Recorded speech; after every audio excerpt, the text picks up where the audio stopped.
The U.S. Model 1917 Helmet, also known as the M1917 Helmet or Doughboy Helmet, was a helmet used by the United States military during World War I.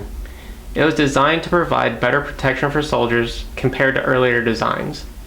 This particular model is one of the best examples I have ever seen, and it is not one that I will be conducting a ballistics test on.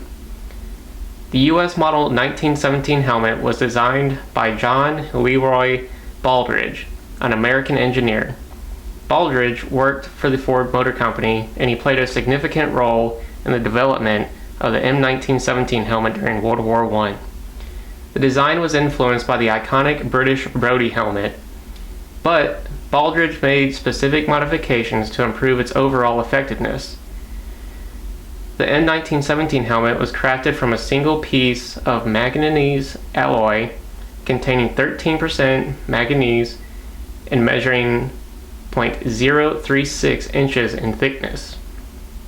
This marked a contrast with the British Mark I helmet, which utilized an alloy with 12% manganese. In ballistics terms, the M1917 helmet offered a 10% increase in protection compared to the British Mark I helmet. It demonstrated the ability to withstand a .45 caliber pistol bullet traveling at 600 feet per second when fired from a distance of 10 feet. A lot different than the .30-06 that I shot it with in a previous video. The U.S. Model 1917 helmet became standard issue for American forces during World War I, and its distinctive design has since become an iconic symbol associated with that era. It was made of a single piece of pressed steel, which made it cheap and easy to make. Some key features of the U.S. Model 1917 helmet include the design. The helmet had a distinct bowl-shaped design with a wide brim that provided better protection for the head and neck. The material, it was made out of manganese steel, which offered improved ballistics protection compared to previous helmet materials. The liner of the helmet featured a suspension system with a leather and canvas liner to provide comfort and cushioning for the wearer. The chinstrap. A leather chinstrap with a buckle was used to secure the helmet on the soldier's head.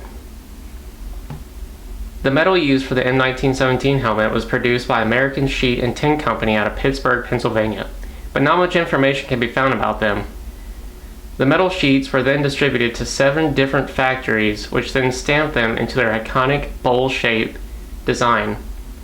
These companies include E.G. Budd Manufacturing Company out of Philadelphia, Pennsylvania, Sparks Watt Withington Company out of Jackson, Michigan, Crosby Company out of Buffalo, New York, Bossick Corporation from Utica, New York, Columbian Enameling and Stamping Company in Terre Haute, Indiana, Worcester Press Steel Company in Worcester, Massachusetts, and Benjamin Electric Company in Des Plaines, Illinois.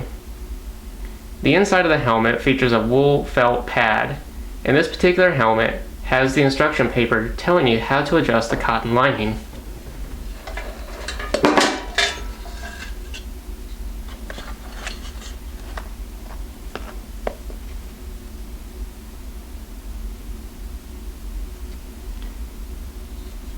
It also features a leather sweatband. You can even see where they tell you how to adjust the netting.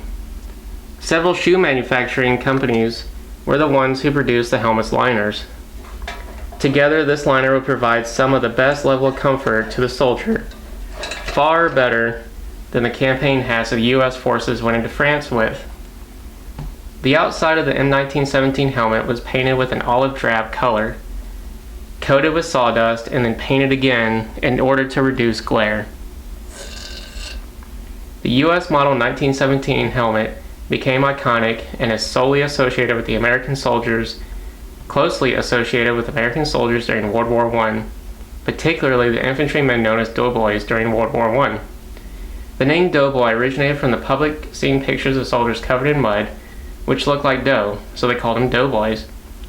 It continued to see service in various forms in the years that followed, and was used by the U.S. military during the early stages of World War II at Pearl Harbor and in the Philippines.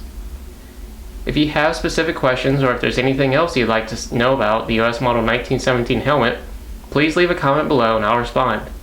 Before you head out, check out my video on the camouflage effectiveness of the US World War I uniform. As always, make sure you subscribe, and I'll see you in the next video. Thanks for watching.